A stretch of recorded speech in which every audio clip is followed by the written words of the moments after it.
The Judge, Part 4. The Man Who Struck Midian as One Man. Chapter 1. The Call of Gideon. The people of Israel did what was evil in the sight of the Lord, and the Lord gave them into the hand of Midian 7 years.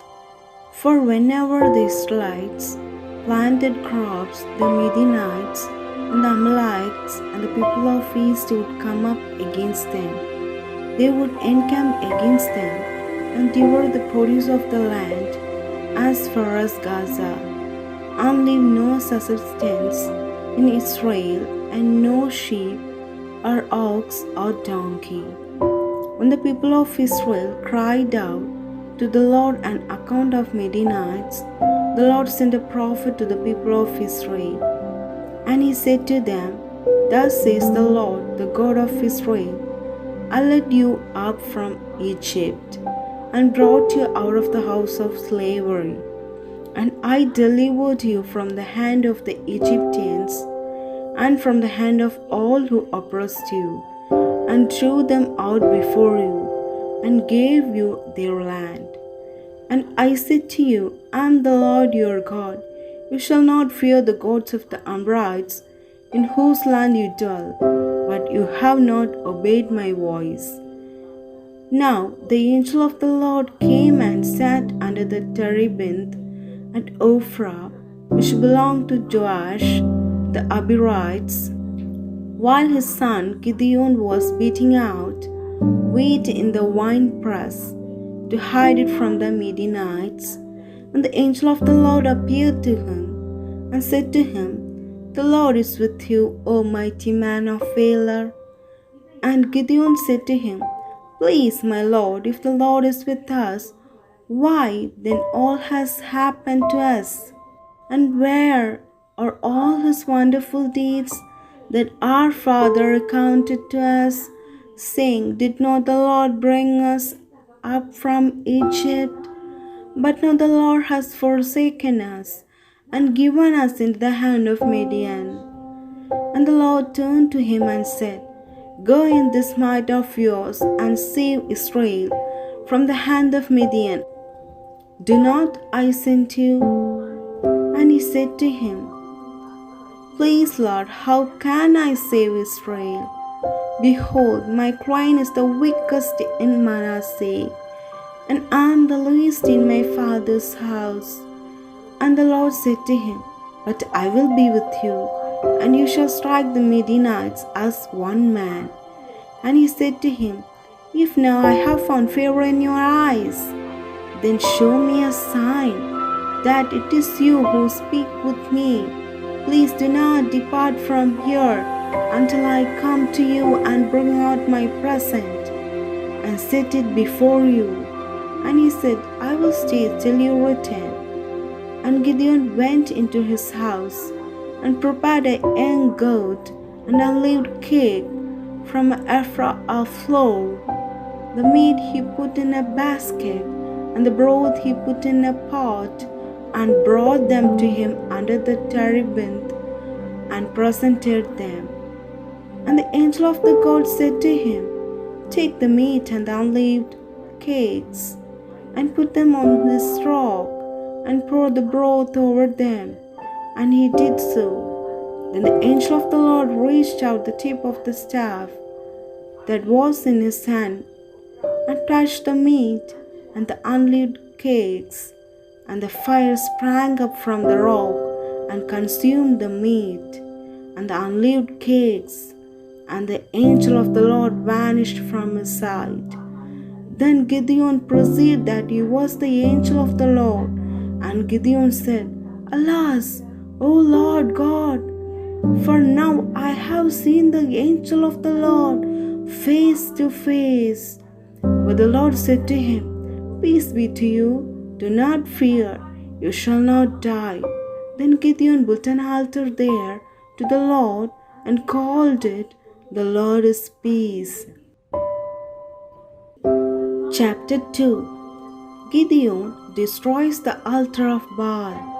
That night the Lord said to him, Take your father's bull and the second bull 7 years old, and pull down the altar of Baal that your father has, and cut down the afro that is beside it, and built an altar to the Lord your God on the top of the stronghold here, with stones laid in due order.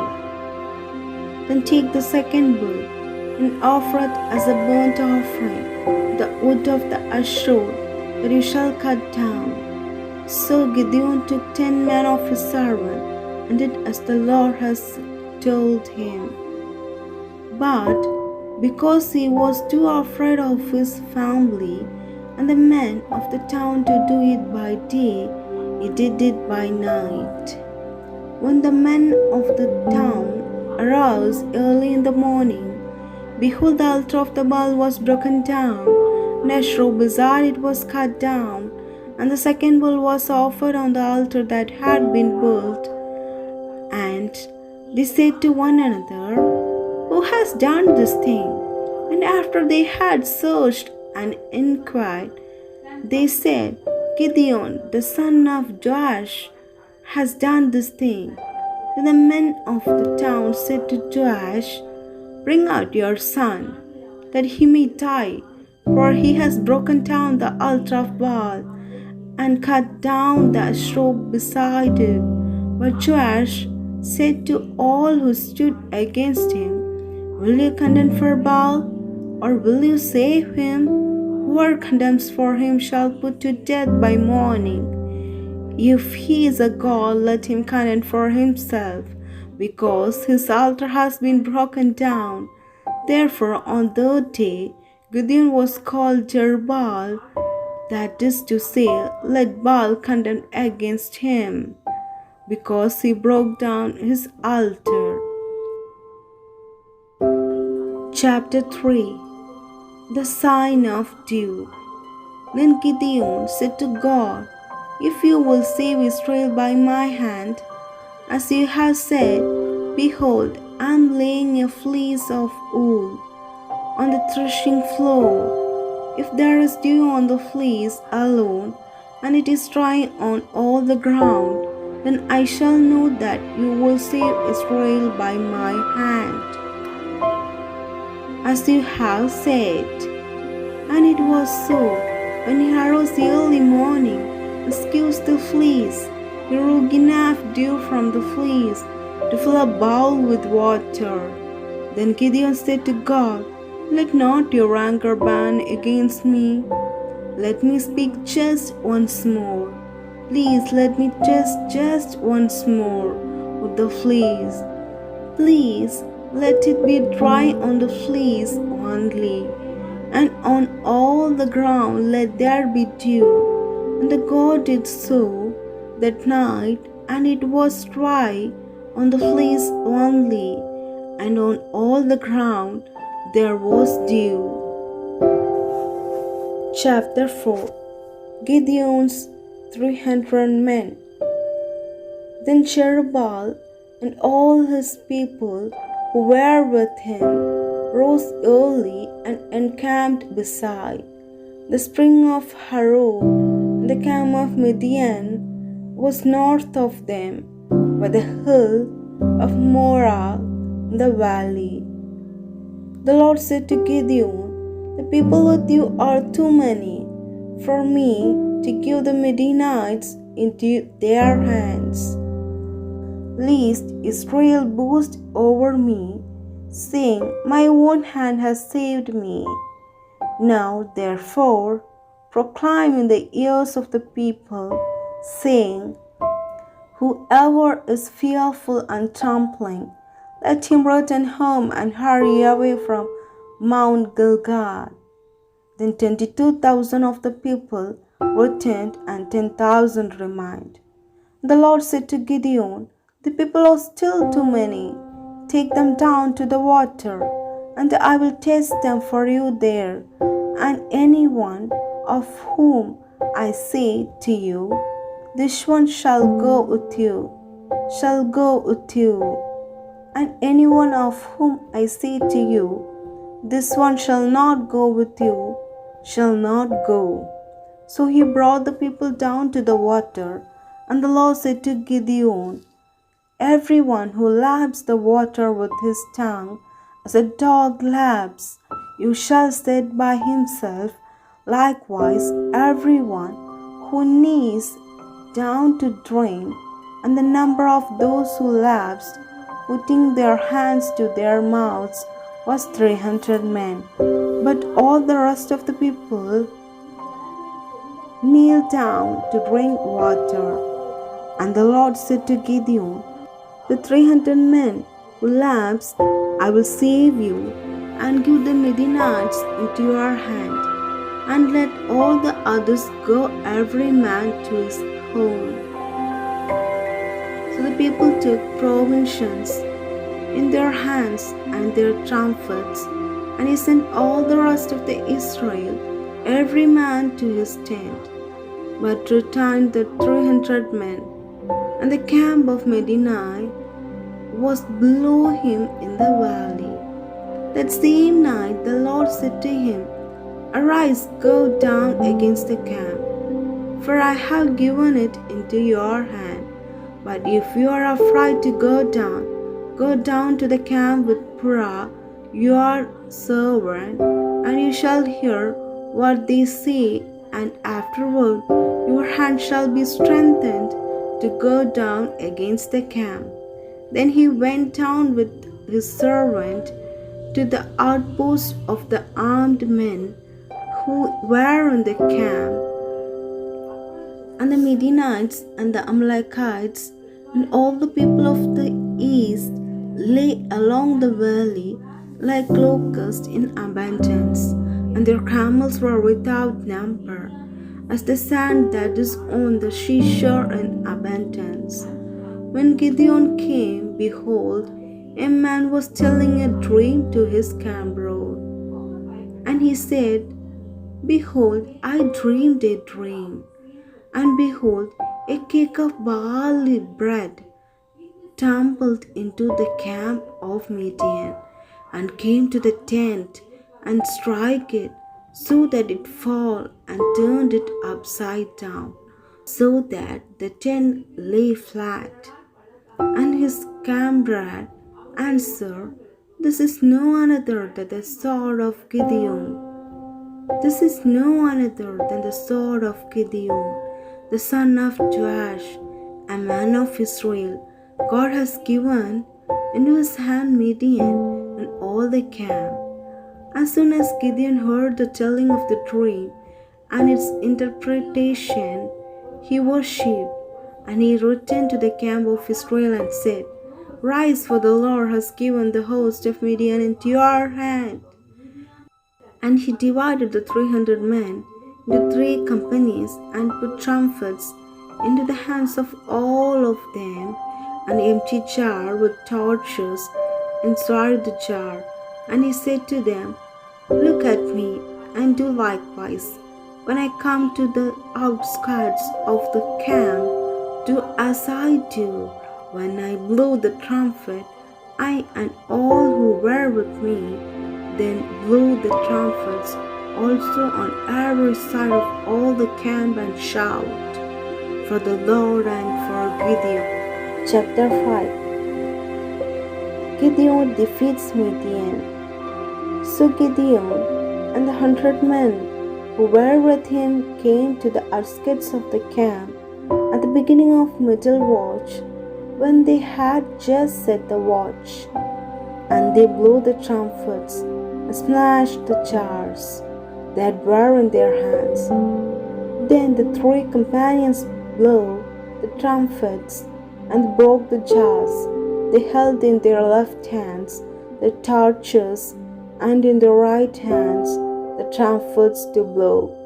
And they cried out, "A sword for the Lord and for Gideon."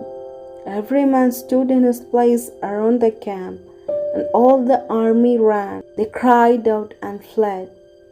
When they blew 300 trumpets, the Lord set every man's sword against his comrade and against all the army. And the army fled as far as of Israel, were called out from Naphtali, and from Asher, and from all Manasseh, and they pursued after Midian. Gideon sent messengers throughout all the hill country of Ephraim, saying, "Come down against the Midianites, and capture the water against them, as far as Beth Barak, and all the Jordan." So all the men of Ephraim were called out, and they captured the water as far as Beth Barak, and also the Jordan. And they camped the two princes of Midian, Oreb and Zeb. They killed Oreb at the rock of Oreb, and Zeb they killed at the winepress of Zeb. Then they pursued Midian, and they brought the heads of Oreb and Zeb to Gideon across the Jordan. Chapter 6. Gideon defeats Zebah and Zalmunna. Then the men of Ephraim said to him, "What is this that you have done to us, not to call us, when you went to fight against Midian?" And they accused him. And he said to them, "What have I done now in comparison with you? Is not the cleansing of the grapes of Ephraim better than the grapes harvest of Abiezer? God has given into your hands the prince of Midian, Oreb and Zeb. What have I been able to do in comparison with you?" Then their anger against him subsided when he said this. The Gideon came to the Jordan and crossed over, he and the 300 men who were with him, exhausted at pursuing. So he said to the man of Succoth, "Please give loaves of bread to the people who follow me, for they are exhausted, and I am pursuing after Zebah and Zalmunna, the kings of Midian." The officials of Succoth said, "Are the hands of Sifa and Salmon already in your hand?" So Gideon said, "Well then, when the Lord has given Sifa and Salmon into my hand, I will flay your flesh, the thrones of the wilderness." And from there he went up to Peniel, then spoke to them in the same way. The men of Peniel answered him as the men of Succoth had answered. "When I come again in peace, I will break down this tower." Now Sifa and Salmon were in the Karkor with their army, about 15,000 men, all who were left of all the army of the people of East. For they had fallen 120,000 men who drew the sword. And Gideon went up by the way of the tent dwellers east of Noah, and attacked the army, for the army felt secure. And Sifa and Salmon fled and pursued them and captured the two kings of Midian, Sifa and Salmon, and he threw all the army into a panic. Then Gideon the son of Joash returned from the battle by the ascent of hills, and he captured a young man of Succoth and questioned him, and he wrote down for him the officials and elders of Succoth, 77 men. And he came to the men of Succoth and said, "Behold, Sifa and Zalmunna, about whom you charged me, saying, Are the hands of Sifa and Zalmunna already in your hand? And we should give bread to your men who are exhausted." And he took the elders of the city, and he took thrones of the wilderness, and with them taught the men of Succoth a lesson. And he broke down the tower of Peniel and killed the men of the city. And he said to Sifa and Zalmunna, "Where are the men whom you killed at Tabor?" They answered, As you are, so were they. Every one of them resembled the son of a king. And he said, They were my brothers, the son of my mother. As the Lord lives, if you had saved them alive, I would not kill you. So he said to his firstborn, Rise and kill them. But the young man did not draw his sword, for he was afraid, because he was still a young man. Then Sifa and Salmon said, Rise yourself and fall upon us, for as the man is, so is his strength. And Gideon arose and killed Sifa and Zalmunna. Chapter 7. Gideon's afro. The men of Israel said to Gideon, Rule over us, you, your son, and your grandson also, for you have saved us from the hand of Midian. Gideon said to them, I will not rule over you, and my son will not rule over you. The Lord will rule over you. So Midian was subdued before the people of Israel, and they raised their heads no more. And the land had rested 40 years in the days of Gideon.